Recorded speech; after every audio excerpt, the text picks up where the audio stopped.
season finale of the Paramount Plus show 1923, titled Nothing Left to Lose, has just aired. I'm going to go over 5 things you may have missed in the episode. I'm going to talk about what we saw overall in the season finale and what we have to look forward to in season 2 right now on the Sundowners Club. Welcome. I'm your host, Sean, and I want to talk about a few things that you may have missed when you watched the season finale of 1923. Now, as the season wrapped, I don't know about you guys, but I really loved this season. I thought it was one of the best things that's been put on streaming in the last year or two. And I think that the acting was top notch. You had Harrison Ford as Jacob Dutton. You had Helen Mirren as Cara Dutton. You had a brand new actor and Brandon Sklenar playing Spencer Dutton. He stole the show. He is a superstar. And we saw it through the beginning of the first episode of the season, throughout the season finale. The show really seems like it's about Spencer, and we really didn't know that going in, but we know that now.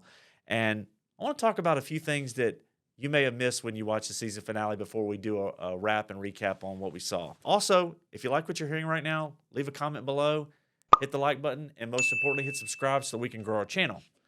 So the first thing that we saw is when we were on board the ship that Alex and Spencer boarded, trying to get back to Montana via London, we saw Alex have motion sickness.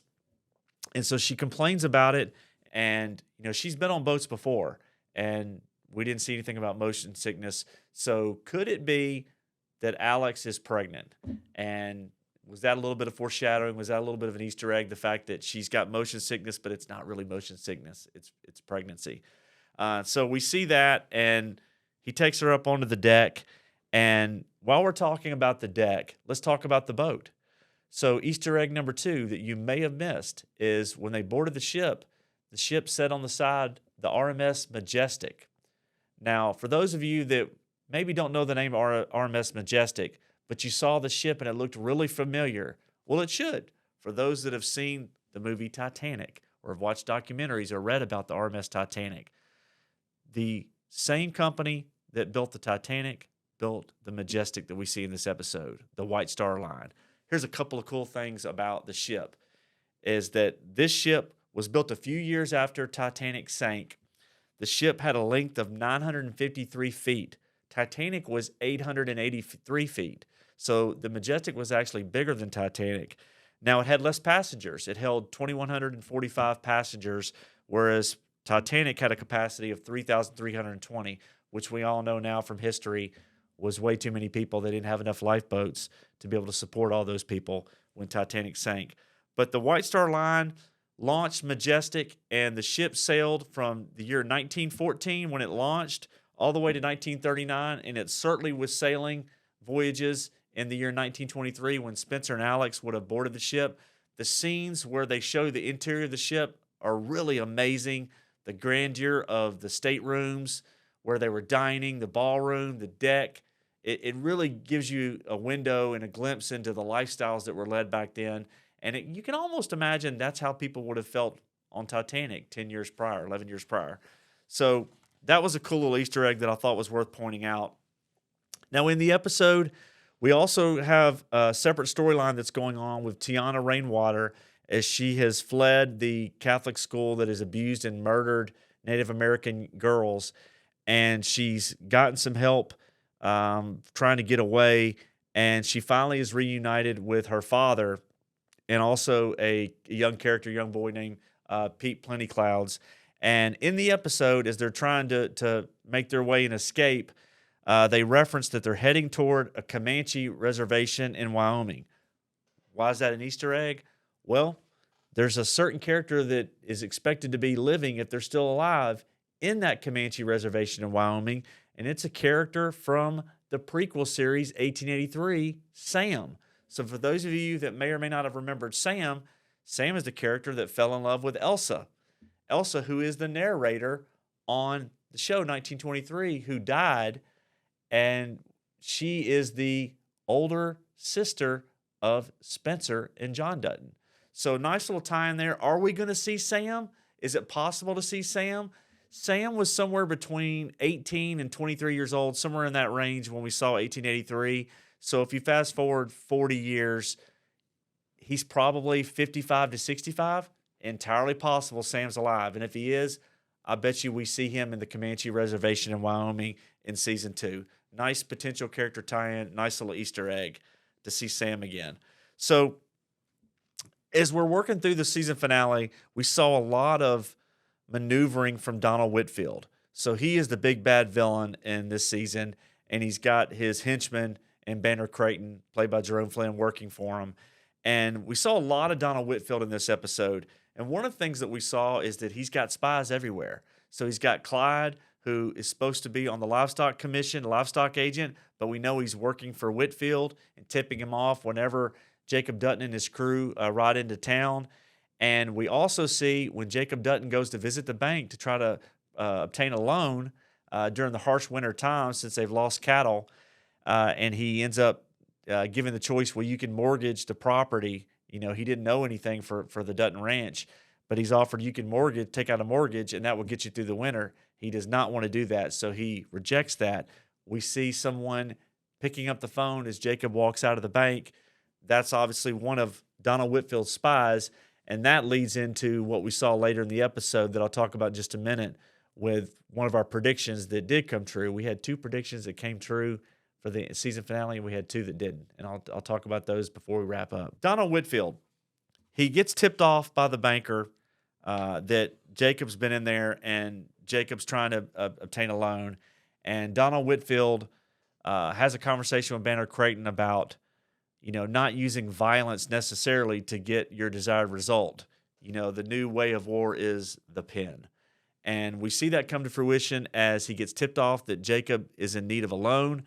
And so we see Donald Whitfield show up in one of our first predictions that came true. We see finally a showdown, the first face-to-face screen time of Timothy Dalton's Donald Whitfield and Harrison Ford's Jacob Dutton.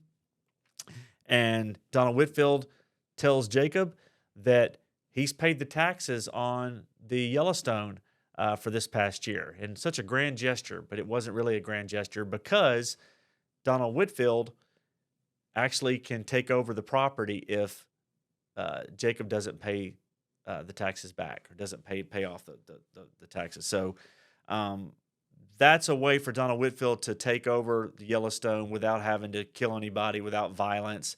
And it really shows you that he's 2 steps ahead at this point. All season, he's been 2 steps ahead of the Duttons. And so we're hoping in season 2 that'll turn around and the Duttons will gain their upper hand as Spencer returns home. But we also see, to back up a second, we see a little bit more of Donald Whitfield than we probably wanted to see. It was one of the things about the season finale that I didn't really enjoy. I think there was too much time spent on the sadomasochistic nature of Donald Whitfield. He's in a room with 2 girls that he's paid to perform acts and do things that are violent. And to me, it was too gratuitous. I think, we knew that was a part of his personality. They seemed to linger too long on it, and to the point where I didn't think it really progressed the story. A small minor gripe, but I just didn't think it was necessary. I also thought for a season finale, this episode was doing a lot of setting up. They have a lot of different characters and different storylines, and they had a lot of things to try to wrap up, and there was no way to do all that. And so in return for that, they ended up setting up a lot for season 2 to be resolved. And so it wasn't going out with that season finale bang, the shock and awe that maybe you would expect from other series. But it's a minor gripe. It was a great season. And so I think that this episode just serves to kind of whet the appetite to see what's going to happen in season 2. Now let's talk about a couple of final things. And one of the last Easter eggs that was really confusing. And that is on board the ship when young Arthur, who was supposed to marry Alex, challenges Spencer Dutton to a duel, which was really stupid. And we hear that Arthur's father is the Earl of Sussex.